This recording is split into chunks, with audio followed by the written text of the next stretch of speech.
Hello and welcome to the first of two videos that are specifically aimed at those who are new to cruising or maybe even first-time cruisers.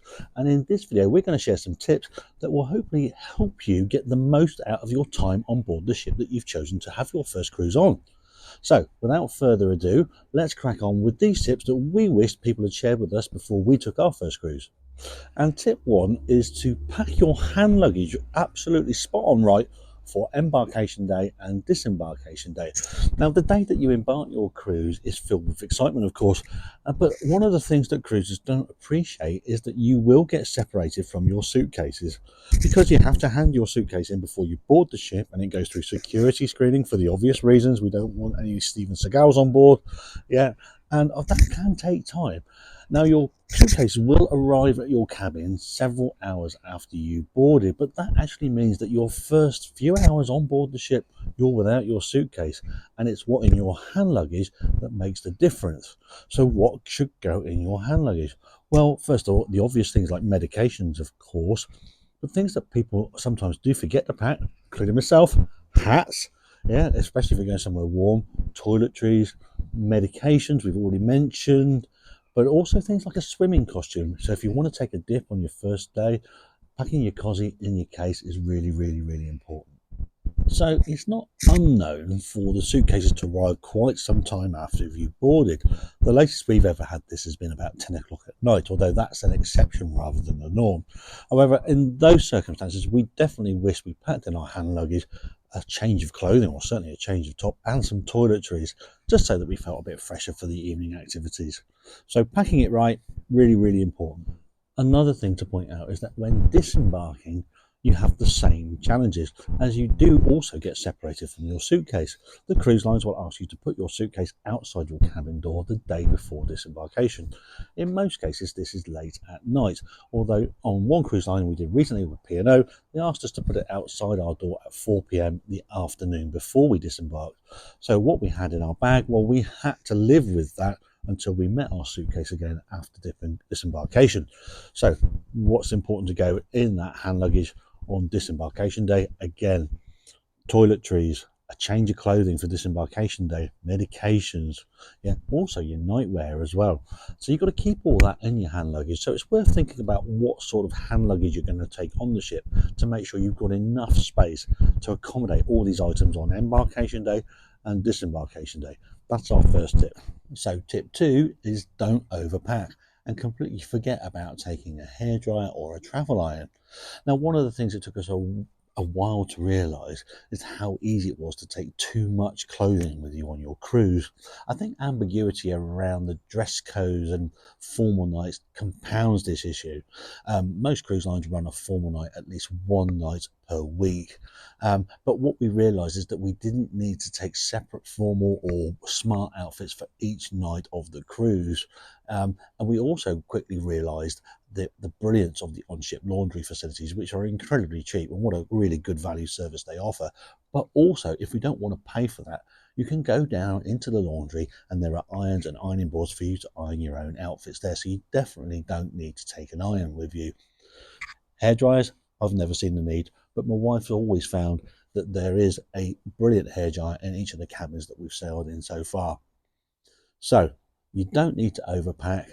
Do yourself a favour, especially where there are weight limits on suitcases if you're doing a fly cruise, or carrying extra luggage means a lot extra cost for your flights, etc. There's no need. Tip number two, done. Now, tip number three relates to alcohol, and you may not realise, but you can take your own drink on board the ship. And one of the things that we learnt fairly quickly was that each cruise line allows an allowance of alcohol to be brought onto the ship, a bit like a duty-free allowance. Now, what this means is that you can take a small amount of alcohol with you in your luggage onto the ship, and obviously you can drink your own alcohol that you take on. Now, this can be a money-saving tip, but it also allows you to take advantage of some duty-free bargains if you're on a fly cruise. But we particularly like the idea of buying a local wine or a local aperitif or spirit or something in a port that we're visiting, and then bringing that back on board the ship and enjoying that in the evenings on deck or on our balcony. It's absolutely fantastic. Also, saves you a bit of money too. So that's tip number three, done. Now, tip number 4 relates to some very useful items that you can pack in your luggage.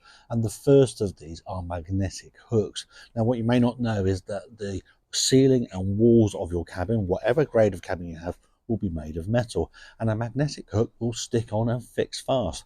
And this can provide some really useful additional hanging space, be it for damp clothing or hats, scarves, or other items of lightweight clothing that you just literally want to hang up and keep separate from your fresh clothing that you've got in your wardrobes in your cabin. So magnetic hooks are a real must in our opinion. Now, the other must-take item for us are multi-plug USB adapters for electrical power, and it's a good idea, in our opinion, to take one of each type that you commonly find in a cruise cabin. Now, most cruise cabins will provide you a US electrical socket and an EU electrical socket. On P&O, you are also lucky enough to get a UK 3-pin electrical socket, but that's the exception rather than the norm. However, then if you take a multi-plug adapter for US and for the EU, you've got an abundance of power sockets at your, available to you, be it for charging your mobile phone or even plugging hair straighteners in. So one of each goes into our luggage and has really helped us on all the cruises we've been on. So our fifth tip is another one relating to embarkation day. And what you'll typically find when you embark and you board the ship for the first time, that everybody's very excited, but also everybody's very hungry. And most people will head to the buffet restaurant. And your first experience of a meal on board the ship will be in a very crammed and very packed and busy buffet restaurant, which doesn't necessarily give you the best start to your cruise holiday.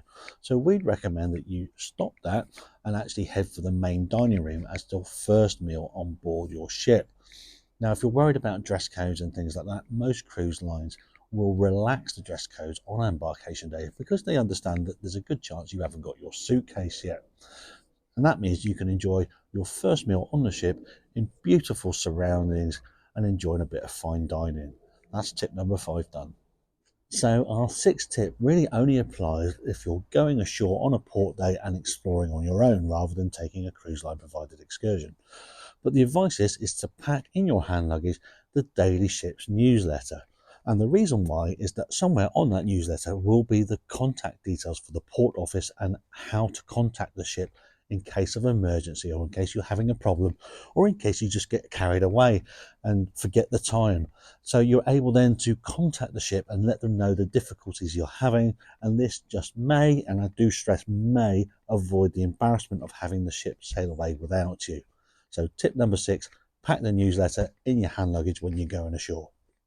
So our seventh tip relates to your mobile phone, and it's always a good idea to research roaming charges for your network and the destinations that you're visiting. But the tip relates to your phone whilst at sea, and of course you should be keeping it on airplane mode whenever you're at sea. And do resist the temptation to take it, not to take it off airplane mode, even if you can see a coastline nearby, thinking, oh, I'll connect to the local network. Most oceans operate a 2G and 3G network for emergencies for all seafaring vessels. This network also incurs some pretty hefty data charges, and if your phone does accidentally connect to one of those networks, then you're going to run up some pretty hefty data charges really quickly. And the last time I did this, just actually connecting to that network cost me £10 as my app started to update and push through notifications. So definitely something to avoid. Resist the temptation. Only take your phone off airplane mode when you're in the port itself and you're 100% confident you're going to get a signal on the network that you want to connect to. Now, tip number 8 is to pack a light jacket and take it with you, even if you're going to warmer climates. Because whilst you're out at sea late at night, it can be a bit chilly. And if you want to enjoy the sea breeze in your face while you're drinking your favourite wine or cocktail or beer or whatever, then being able to sit out on that deck and stay warm enough so that you can experience the moonlight and everything is absolutely what cruising for us is all about. It's that fantastic at-sea experience. So packing a light jacket means you can bear those chillier temperatures when you're out at sea. So tip number 9 is to always do the hand washing and hand sanitizing thing whenever you're on board the ship. And one of the things we were initially hesitant about cruising was all the stories you hear about norovirus and COVID spreading around the ship. And we've been on many cruises now, and we've always managed to avoid that, thankfully, and long may that last. But we have heard stories from other cruises that have had these experiences, and it is, I think, ultimately down to whether the crew and the passengers in particular adhere to all the hygiene procedures on board the ship. And the hygiene procedures on board the ship are fantastic and very stringent. The crew clean everything every day. You'll always see them working around sanitizing and cleaning all the surfaces. And at the entrance to the buffets and restaurants, there are always hand sanitization stations and hand washing stations. And if everybody does that and does their bit, then the disease doesn't spread around. Okay, unfortunately, occasionally we have seen a few passengers which seem to think that they are above these procedures, and that's a real shame. And that's how these incidents happen.